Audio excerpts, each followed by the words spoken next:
Hi, everybody.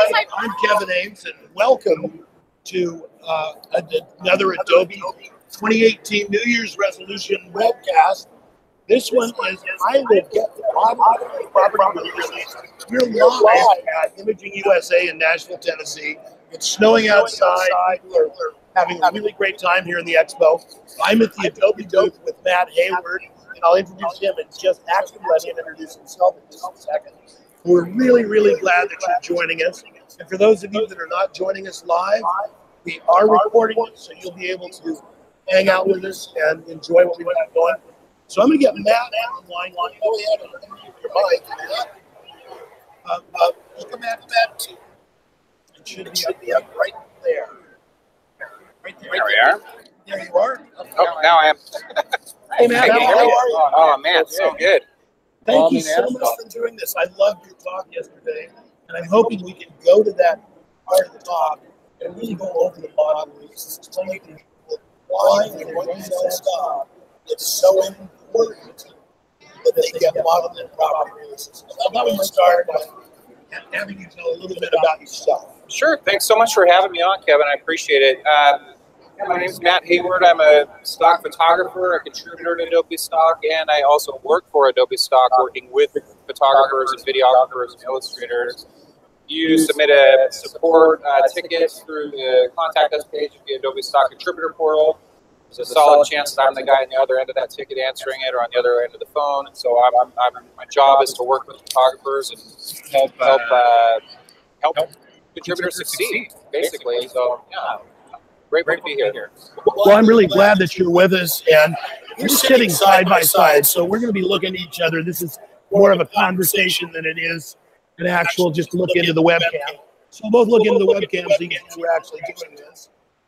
See, there's Mat right there. Hi, everybody. So, Mat, what is a model release? What is a property release? Just give us a quick, whatever kind of an overview. Yeah, I mean, it's a legal document that basically, if you are photographing a recognizable person or private property, you need written permission from the person giving you permission to use their likeness for commercial licensing. So it's basically a legal document saying that you have the permission to use their likeness. And that's it in a nutshell. We're selling commercial licenses, so it could be a national ad campaign, or the picture could be up on a billboard, on the cover of a box of cereal, or whatever. So you need to give permission to someone to use your photo of you to do that. So what's the difference between a model and a property release? So a model release is for recognizable people, and the property release is for recognizable property. And so any private residence, clearly a unique sign, and it can be recognized. The owner needs to give permission, any kind of branding, permission from any trademark owners, and things of that nature. So, the difference between a model and a property release is people versus property, essentially. Cool. I'm getting ready to get the pop-out chat going so people can ask questions. We had a little trouble getting. Can you hear me? I took my headphones off, Kevin. Okay. I'm sorry. No, just checking. Using the microphone. I look a little silly having these headphones around my neck, but I figure I use that mic. Well, I just needed to get the live chat window going, and I've got it going now. So if somebody wants to join in, they're live. Please feel free to ask questions, and I'll get them to Mat as quick as I can.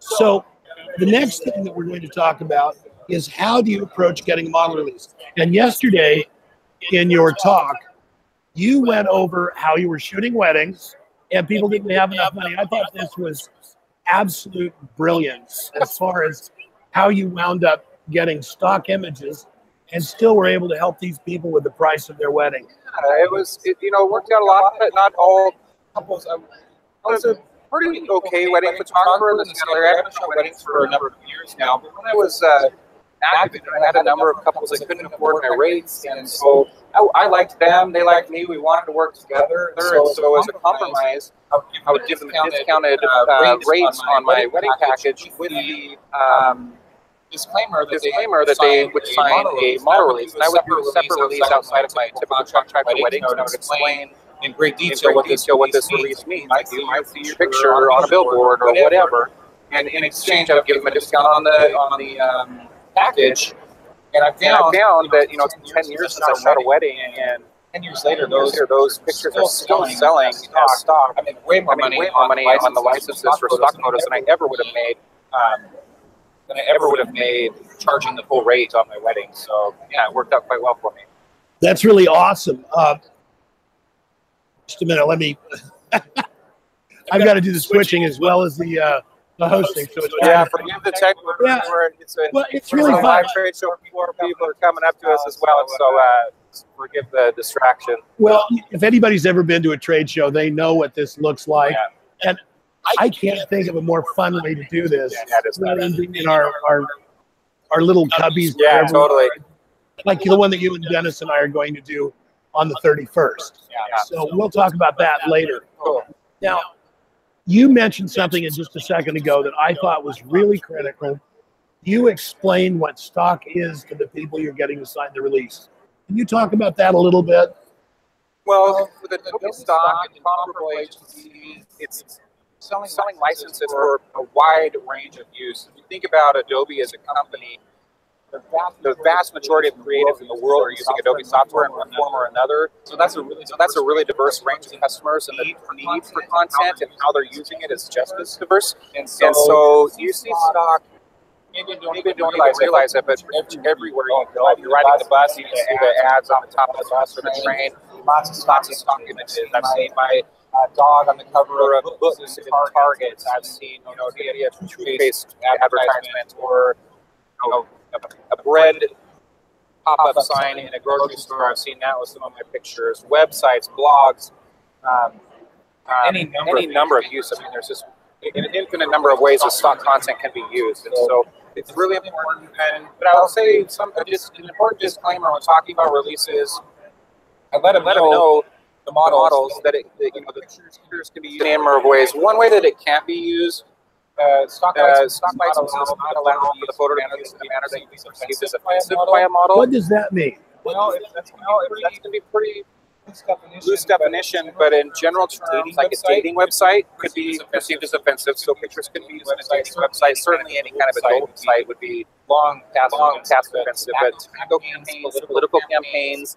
Because if you were voting for Hillary, you'd be pretty offended if Donald Trump used your picture, and if you were voting for Trump, you'd be offended if Hillary was using your picture.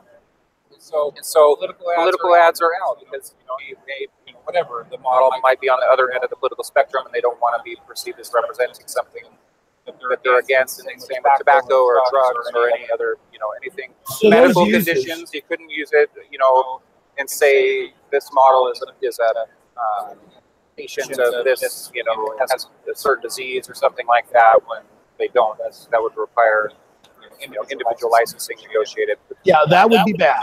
It would be, yeah. So what are some of the other things that people can do with Adobe stock?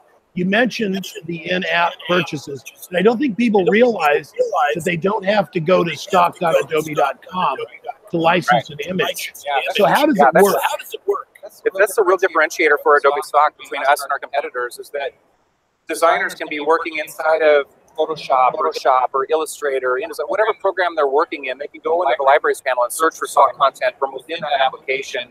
They find an image that they like. They can drag a low-res watermark into the project they're working on, and flip it upside down, make it black and white, do whatever they need to do to make it work in their project.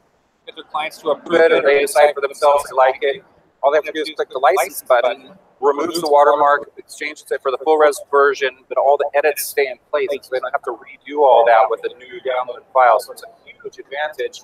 And then the contributors paid a commission based on that sale right when they click the license. That is huge, because how many times have we gotten an image, gotten it approved, and then have to go back everything over again? Got to find it and then download it, bring it into Photoshop, edit it again. I mean, that's incredible. So I've got a quick question. We're going to go a little tiny bit off topic, but what does it do? Bring it in as a smart object to preview, so that when you're doing the edits, so it's like a linked smart object. You just replace the content. That's it. Absolutely brilliant. It's awesome, Gosh, right? It's like these people at Adobe really know something about software. Who'd have thunk it, huh? Right? Yeah. They're speaking the language of the designers using the product. So that's really point. They fixed it. It's a big pain point. So what more about model releases. Now, I was interested when you were doing your presentation last night that you said that the new Adobe model releases require a witness. That's right. What does that mean? Well, it's a legal document, and so the three basic criteria, you can use your own release if you want to, but the legal language needs to cover, you know, most of the information that's in our release. I should just throw this out there that you can go to the Adobe Stock Contributor portal. At the very bottom, there's a link that says Learn and Support, which is a huge menu, lots of information, but there's a legal page and a whole section on model releases, and property releases for that matter, explaining when and why they're needed, and also link to our model releases. So you use the Adobe Stock model release, you're welcome to use other releases as well. And so, just a second, I want to give people that link. It's real easy. It's contributor.stock.adobe.com. That's right. And that's down at the bottom of the page. Contributor.stock.adobe.com. You said it. Go to the Learn and Support page at contributor.stock.adobe.com. Go to the legal section, and there's a model release section and all that good stuff. But the three main criteria we're looking for on the model releases are going to be the photographer's name, legibly printed name, write it out in all caps, make it sure that it's legible, printed name and signature, and the name of the photographer on the release needs to match the name of the photographer in your account. So that's something to keep in mind. So if you're using an alias or pseudonym, make sure they all match. And then the models printed and a signature if he or she is over 18. If they're a minor, print the name of the child, and then you need a name and signature of the parent. Then the witness is required. The witness is supposed to actually see that signature taking place. The date of the signatures needs to match as well. So that's something moderators are looking at. Great. Hang on one second. We're doing a webcast on model releases. We've got some people here at the booth. Do you have any questions about model releases for stock?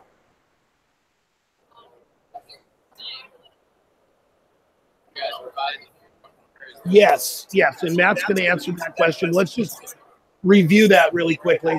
So if you have other questions about Adobe Stock, Kathy over there can help you with that while we're doing this broadcast. Okay? Thank you so much for dropping by the Adobe Stock booth. So the witness is important to have, and so there's an exception to that. If you want to create a release in the Adobe Stock Contributor portal using Adobe Sign, you can do so. That just generates a release. You email it to your model. You can do it before the shoot, which is very convenient. He or she clicks to agree, and then it bounces back to you, the photographer. You click to agree, and then that's automatically populated into your contributor account for Adobe Stock. So that's super convenient. No witness is required. That is going to be unique to Adobe Stock. However, you can be able to use that release if you're submitting to other agencies as well. So I always like to throw that disclaimer out there. But it's super convenient and very fast and easy to use. So that's called Adobe Sign. So if you're doing Adobe Sign, you'd also want to get either a paper or another release sign if you're going to use it. Or if you've got it just for your own general use, like if you're going to use it for your promotions or on your website. Yeah, so what I use in my personal workflow is an app called Easy Release. It's EASY, so like easy, like easy release, and I think it costs around $10 or so, and that's all on my smartphone. Models just sign on my screen using my finger, and then that generates the JPEG file for me, and I upload that to Adobe Stock. And that's available for both Android and the Play Store? I don't know. You'll have to look at it. I think I have an iPhone. You have an iPhone, so do I. Yeah, I think I know what works for iOS. I don't know if it's for Android. So it's on the App Store for no affiliation with them of any kind. It's just a convenient app that I use and I like using for my releases. Well, just because we are, in this case, promoting Adobe Stock, doesn't mean that as photographers we're not using other tools. Correct. Absolutely. There's no right or wrong way to do it as long as you get all your basics covered, how you get your releases up into the portal, whatever works best for you is the best way to do it. Well, when we were walking away from your very successful talk last night, as a matter of fact, I mentioned that I have released 20 years old. And said that it's really hard to authenticate film. So let's talk about that for just a little bit. Well, in the validation process, when you submit an image for review, you upload your content to the Adobe Stock Contributor portal. contributor.stock.adobe.com. Can't say it enough. Upload your content to the contributor portal. You need to index it. You need to help people find your photos. You add your keywords, add a title, add your releases, and then you click submit, and that goes from a moderation team. And these images are reviewed manually by human eyes. It's no robot reviews or anything like that. And so they're scrutinizing the content. They're checking first and foremost for intellectual property violations, and then they're checking it on technical standards. So what you were talking about with scanned slides, there's some great content out there. The scrutiny for the technical standards is the same as if it was a top-of-the-line brand new DSLR, and so you need to make sure that all the dust elements are gone and that all the technical standards are met with those slides. That can be tricky. Well, isn't that why Adobe wrote dust and scratches back in Photoshop 5? Yes. That's exactly why. Okay, we had a geek moment there. So, do you have a question about model releases, Kenny? He's standing here in front of the Adobe booth, live at Imaging USA. Do you have any questions about model releases? Because, if you're doing Adobe stock, great. Okay. We're with him. We're with him. We got him. Our muscle is about ready to take him out. He's live. It's my bodyguard right there. Don't mess with her. So anyway, what is your question, Kenny? Kevin. Kevin. It's okay. My name's Kevin. It's nice to meet you. Nice to meet you. Nice to meet you. Oh, we've got the camera on you. There's 312 million people looking at you right this second. Oh my goodness. So anyway, just real quick.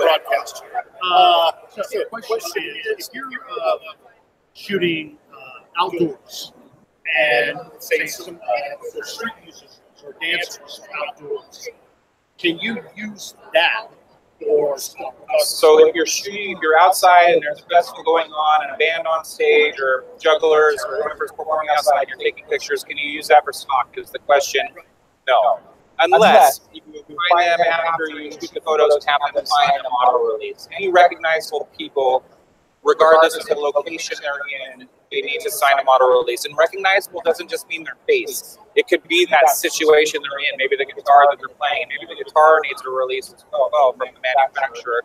It could be a tattoo on a hand or an arm, birthmark or some identifier, unique hairstyle. They got a crazy blue mohawk or something like that. So even though you shot it from behind, you know who that is. You need a model. Release. But on the other hand, say it's feet in motion, and all you're seeing is the feet. Yeah, if it's feet in motion and all you see is the feet, unless it's some weird like 9-toed foot that's in the Guinness Book of World Records, and you know whose foot that is, you're gonna be fine. Or if it has a tattoo that's distinguishable. Correct. Yeah. Feet in motion, detail shots, hands, fingers, stuff like that. Unless there's an identifying birthmark or tattoo, you're gonna be okay with that. So, yeah. Thanks, Kevin. Appreciate it. Thank you for your question. Enjoy Imaging USA. Glad you dropped by the Adobe stock booth. Hi, we're doing a live webcast. Do you have a question about modeling property releases? This is Heather from, where are you? Austin, Texas. Oh, nice. Hi. Heather's freezing in Nashville, I think, right now. It is so cold here. It's so cold. Austin's just as cold. Anyway, I think it's like we're doing a live webcast. Do you have a question about model releases? Yeah, so I was listening to a little bit about model releases. So what about you need to get with animals? So the question is, do animals need property releases? In some cases, yes. In some cases, no. So if you're shooting livestock at a farm and there's a tag in the cow's ear that's number 373 and you have the name of the ranch or whatever, that is private. The cow is private property. It's by the ranch manager. You need a property release for that because they can identify it. If you removed that tag in Photoshop, cloned it out, it's going to be any cow in any town USA. That's going to be fine. My golden retriever Hudson, he's my best-selling stock model by a mile. No release required. He's not famous, but if we were, I wish I had on the top of my mind like famous animals. But if there's Rintin, Lassie, you would need Benji. Yes, you were dating yourselves, but you would need a release for a famous identifiable animal would require a release. But just any dog or cat or cow, if there's no identifying tags, or a collar that has the name and number or something like that, you don't need a release in that case. properties, like there's identified building, is that something that you need to get permission at? An identifiable building would require property release in most cases. And so a good example I like to use, if you're taking a picture of the Empire State Building in Manhattan, the building was the primary focus of your shot. You titled the image Empire State Building, you had Empire State Building in keywords, can be rejected for intellectual property. But if you go out on the Hudson River or shoot the Manhattan skyline, happen to see the Empire State Building in the shot, but you don't keyword it, you don't title it, it's fair game, because that skyline is, it's all on. Now, if there's a big Nike logo on top of a building or something, you need to clone that out. But the building itself is a cityscape general shot is going to be okay. But close-up, detailed, recognizable, trademark buildings, you need a property release. Probably not going to get a release for the Empire State Building. Well, it could be had probably if you had enough money. Yeah, you can always always spend money for it. That's true. Whether or not it's going to be a good return on investment, that's a real question. Thank you so much for your question, Heather. So I have a couple of questions for you. You mentioned cloning out logos and things like that. So what are there rules? Is there a limit to what you can clone out? It's fair game for the commercial royalty-free licensing. You can edit the images any way you see fit to enhance it. As a general rule of thumb, I'd say less is more. Do what you need to do to make it legal to sell for stock.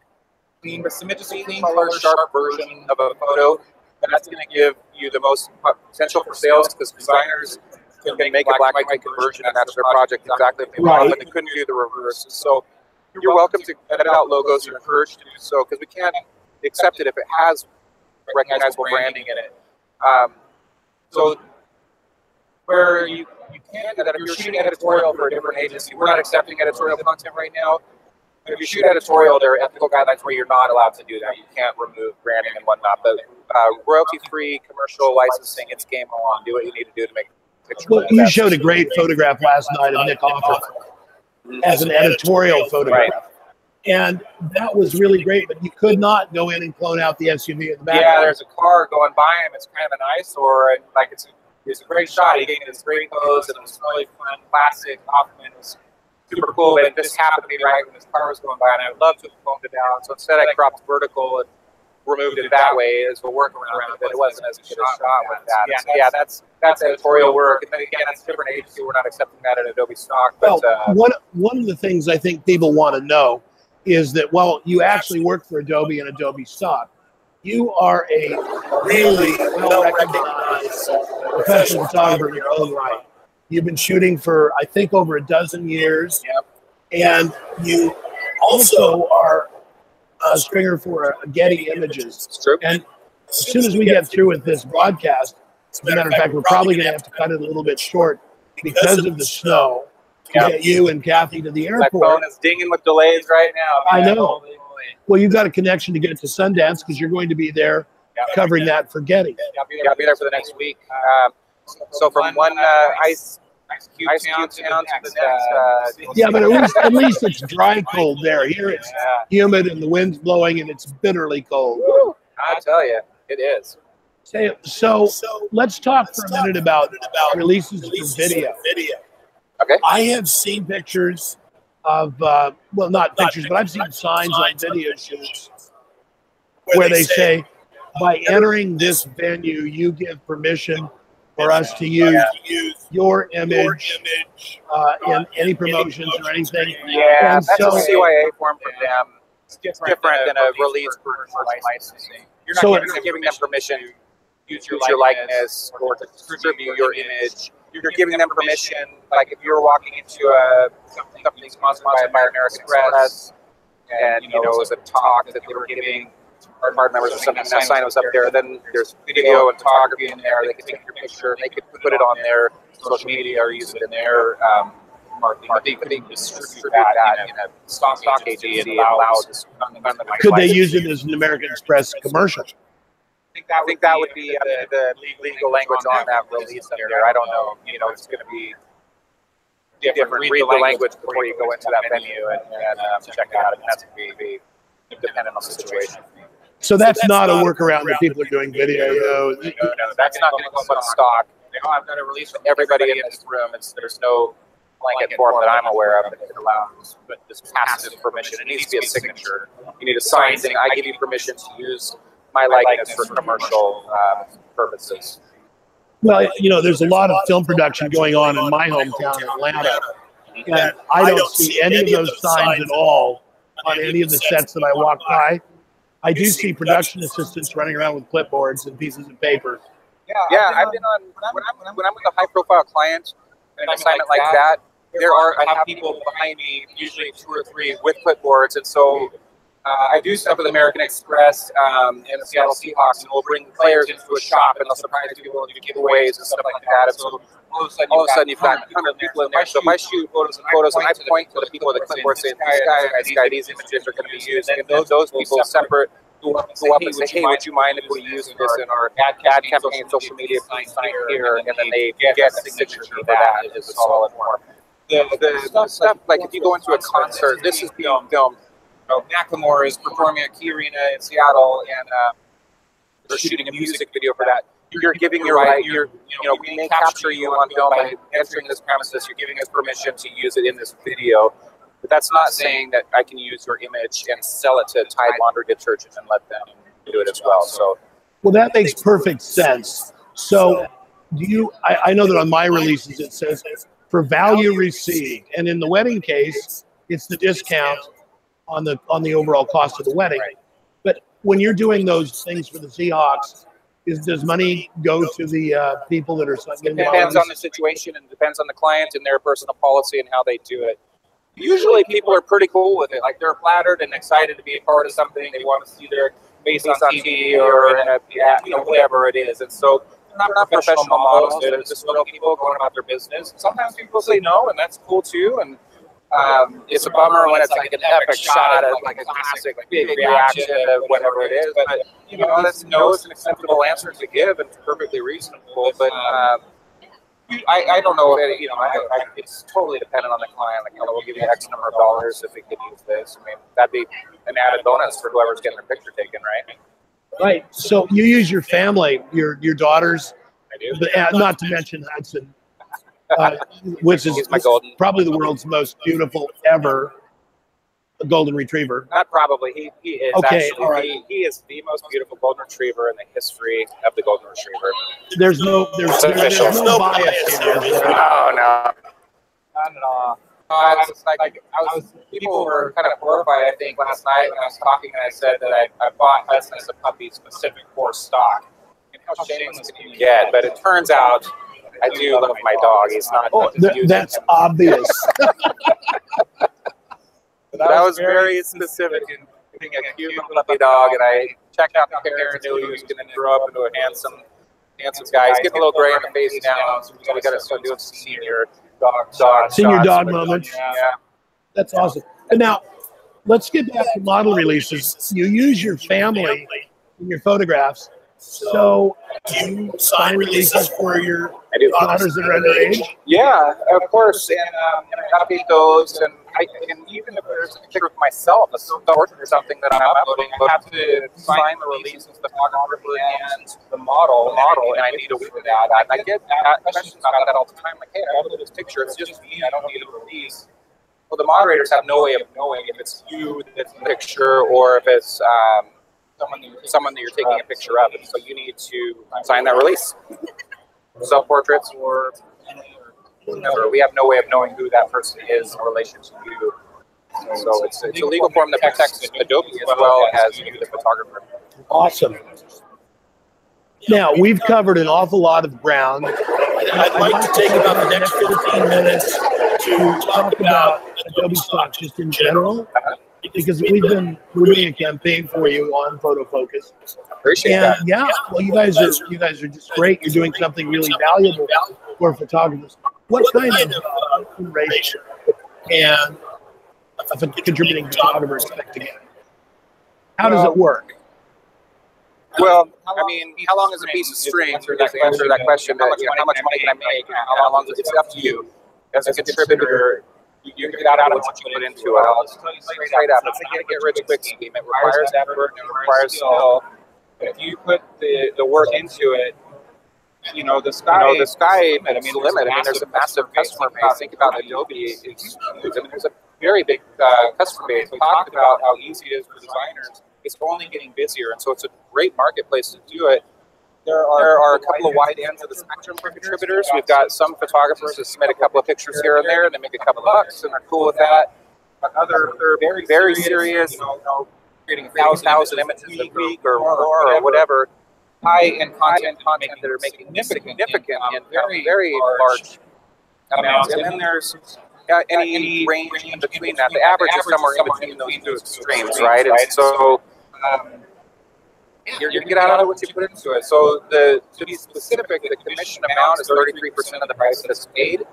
The price paid varies on how many images the customer commits to purchasing.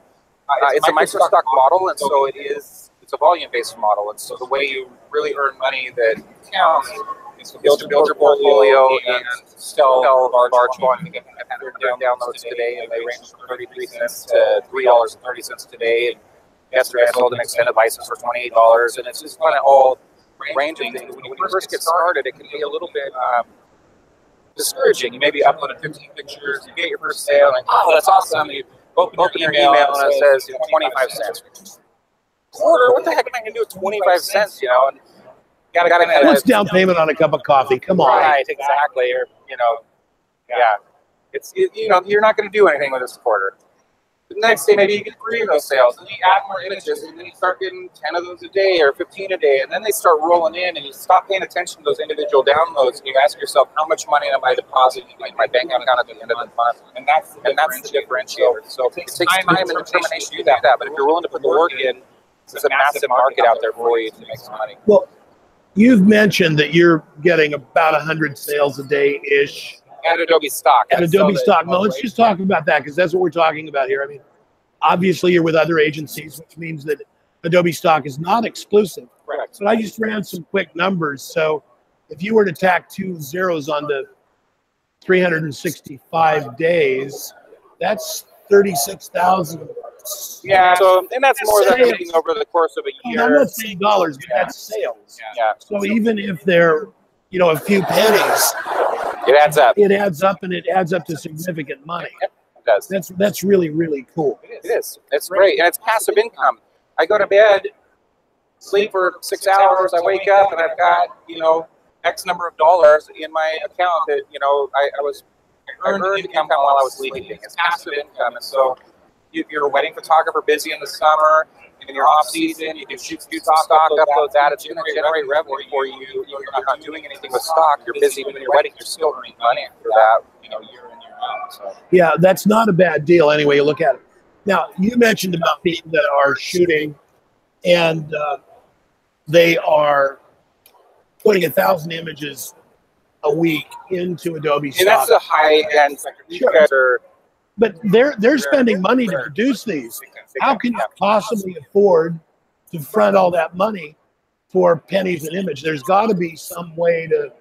I mean, is there a tax advantage? Thousands of licenses. I mean, it's real money. I can't share specific numbers. No, of course you can't. It's a lot.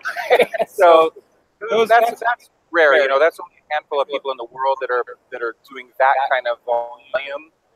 But it's possible. If you want to do it, the market is there for you to do. So yeah, you just, like for me, the way I got started, I wasn't putting a lot of money into my stock productions. I was using my kids, my dog, and things like that. But as you start building up sales, you can put that money aside and invest that in your business. Put a little bit, pay for some models and do some more stuff, and that generates, revenue, and it starts building and growing. The more you put into it, the more you get out of it, and so it does take a little bit of an investment to get going. Well, I have a really buy a camera and all that good stuff. Well, I do have kind of a personal question. You don't have to answer it.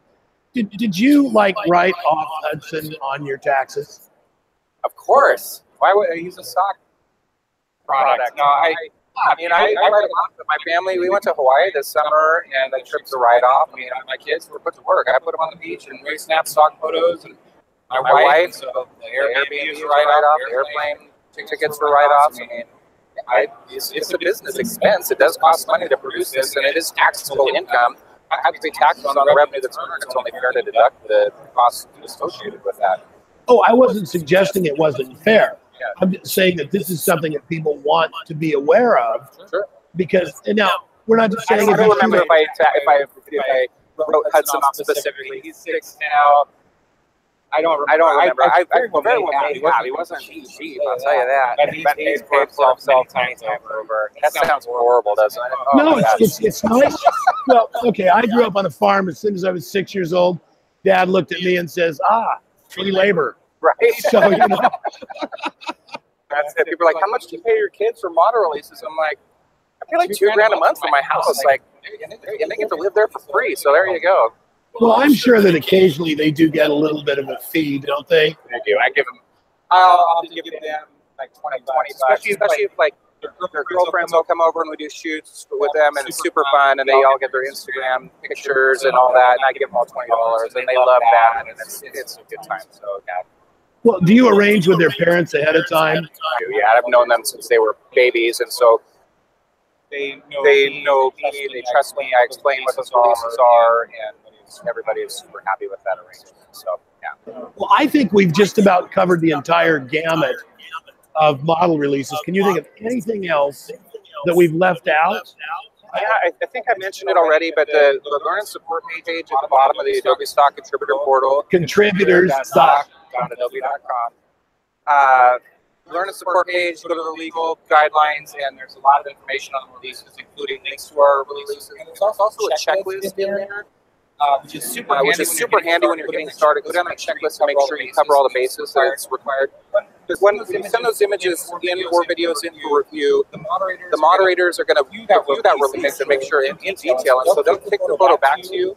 If the photo meets every criteria, but the release guys are leaving has it, they're going to put it in what's called remind to complete mode and say that the model release is not right. Something's missing. Details. They just don't have that kind of time. But then it's on you to resubmit the image with it properly filled out.